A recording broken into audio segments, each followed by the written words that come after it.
Happy Tuesday. Love's going to go up because a lot of things happen in Detroit. You know what I'm saying? I'm Jay Cornett. He's Chris Canty. He's Marcus Spears. You know him. He is Stephen A. Smith. This is First Take. Drew Brees is also going to join us later on in the show. Let's talk about what happened last night before we open the playbook for the rest of it.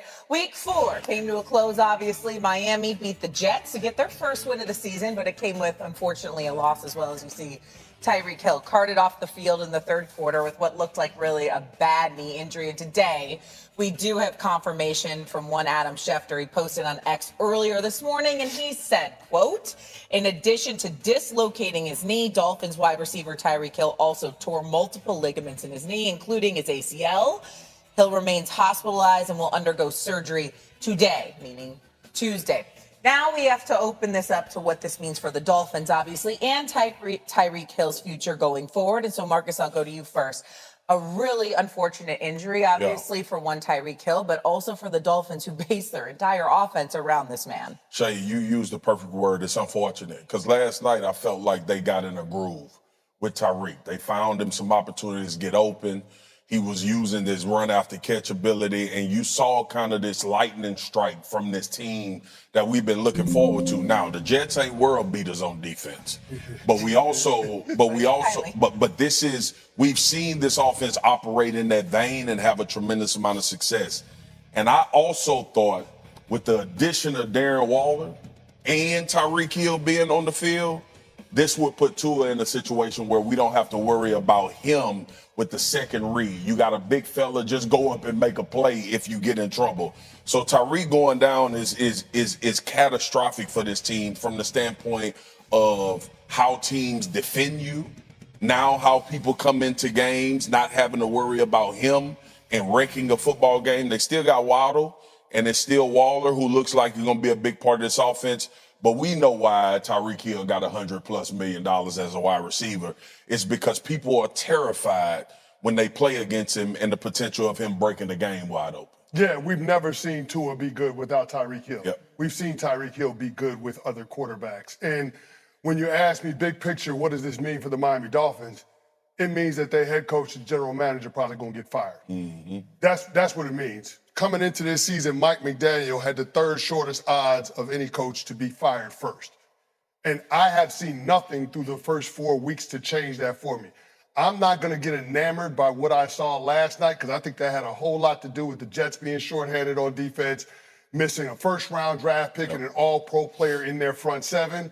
And then, of course, offensively, the miscues. You're talking about them having 3 fumbles in a 4-possession span, 2 of those being in plus territory, 1 being in the shadow of the end zone for the Dolphins going in. Penalties. If Braylon Allen doesn't fumble the ball and they score a touchdown, that's a 14-point swing right there in the game alone.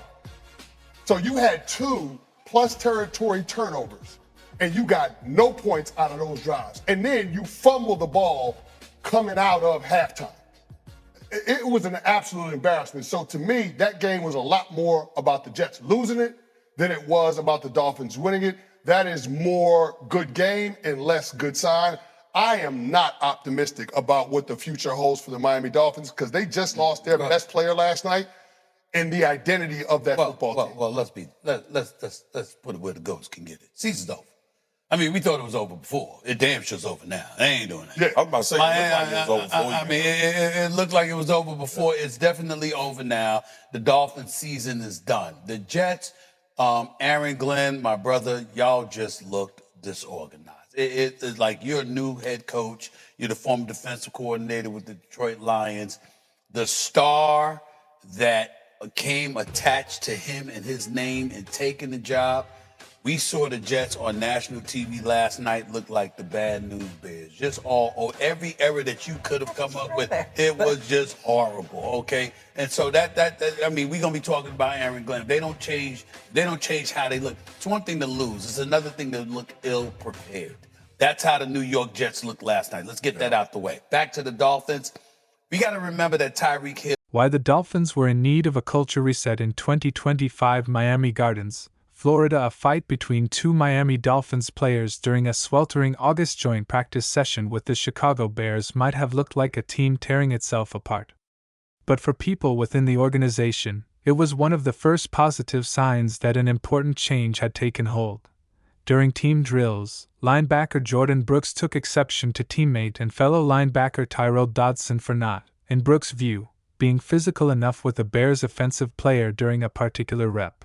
Ultimately, both players had to be separated as tempers flared. Afterward, Brooks and Dodson apologized to Dolphins teammates and coach Mike McDaniel for the scuffle. They later gave a joint interview in the locker room after the team's preseason game that weekend, downplaying the incident as an argument between brothers. But the clash was seen within the team as a resounding example of players taking pride in a new standard of accountability the franchise had tried to instill this offseason. Honestly, in Chicago, with Brooks and Dodson, it was players holding players accountable. Linebacker Bradley Chubb told ESPN. We were in the heat of battle, so it got a little bit more heated than it should have. Just guys getting in each other's face, but at the end of the day, knowing it's all love and this is about pushing each other to be the best. It was probably the biggest turning point for our defense this offseason because we saw two alphas going at it and pushing each other to be better. Since their disappointing 2024 season ended, the Dolphins, according to multiple current and former players, coaches and team officials, have sought to improve the culture inside their building. The team has reinforced the importance of accountability and jettisoned players who decision-makers in the organization believed weren't conducive to the team's success, while bringing in those they thought would buy in and put team over self. Included in those moves was trading away one of Miami's best players in Jalen Ramsey this summer. Among other measures taken to turn the culture around were off-season 3-a-day workouts, voluntary wind sprints at practice, and an early-season players-only meeting. Throughout the off-season, players and coaches referenced their new standard being upheld and they re-emphasized the importance team leaders, including player captains, Coach McDaniel and General Manager Chris Greer, have placed on relationship building. This, they hoped, would help the franchise contend for a Super Bowl a year after missing the playoffs for the first time in McDaniel's 3 seasons in charge. But 2 weeks into the 2025 season, and after back-to-back losses to the Indianapolis Colts and New England Patriots, the resolve Miami believes it has instilled is being tested as it enters a critical game against the Buffalo Bills on Thursday. 8:15 p.m. Eastern Time, Prime Video. The Dolphins' defense, which was scrutinized this summer after replacing its entire secondary from a season ago, allowed opponents to score on 13 of their first 15 drives to start the season. In the season opener against the Colts, the Dolphins' offense recorded just 211 yards, the fewest under McDaniel in a game when quarterback Tua Tagovailoa had started. The Dolphins are 8-11 since the start of the 2024 season, despite having some of the league's highest-paid skill position players, and injuries have plagued a pass rush in which Miami has invested multiple first-round picks. Some fans have made clear their desire for both McDaniel and Greer to be fired, even taking to the skies before Sunday's game. Players and coaches believe the Dolphins' culture has changed, or at least, has matured. But Greer acknowledged that words have little value without action behind them, and Miami's 0-2 start leaves it at a crossroads. Down one path, the accountability culture within the building catches on and the team rebounds to a successful season. Down the other, the Dolphins' 25-year drought without a playoff win is extended and forces team owner Stephen Ross into difficult decisions about who is running his franchise. We can say all the stuff has changed, and words and everything, Greer said in August. It doesn't really matter. We have to go do it on the field and win games. It's just a simple way of saying we can say how good we feel, and everything is going, but until we win games and do it on the field, it doesn't matter. In their final team meeting of the 2024 season, shortly after a season-ending loss on January 5 to the New York Jets, McDaniel issued a challenge to his players. According to multiple players and team staff, the Dolphins coach stressed the importance of player-driven accountability and said that anyone who wasn't on board could say so, and the team would either trade or release them. Players repackaged his message to local media later that day during locker room clean-out. Defensive tackle Zach Sealer, a team captain and team leader, told reporters that players needed to hold themselves to a higher standard. Absolutely, yep, I think so, Sealer said in January. And I think what McDaniel does a great job of is preaching the player locker room, and I think it needs to come from us as players and leaders and captains as well as the staff, and get everyone here and get everyone working together from day one in OTAs and camp and get things taken care of from day one. And take care of business to start fast next year. Multiple sources in and around the team said tardiness was an issue throughout last season. McDaniel told reporters in his end-of-season news conference that finding players didn't particularly move the needle, and said bringing it up as a team and continuing to find guys wasn't enough. One current Dolphins player said he believes some captains this past season took advantage of the role. Ramsey and wide receiver Tyreek Hill, who were 2 of the 8 players voted captains in 2024, were among repeat offenders who received numerous fines throughout the season. Players were often late to practice and meetings, with multiple team sources suggesting it reflected a lack of respect for McDaniel, who was hesitant to publicly admonish players outside of posting fines.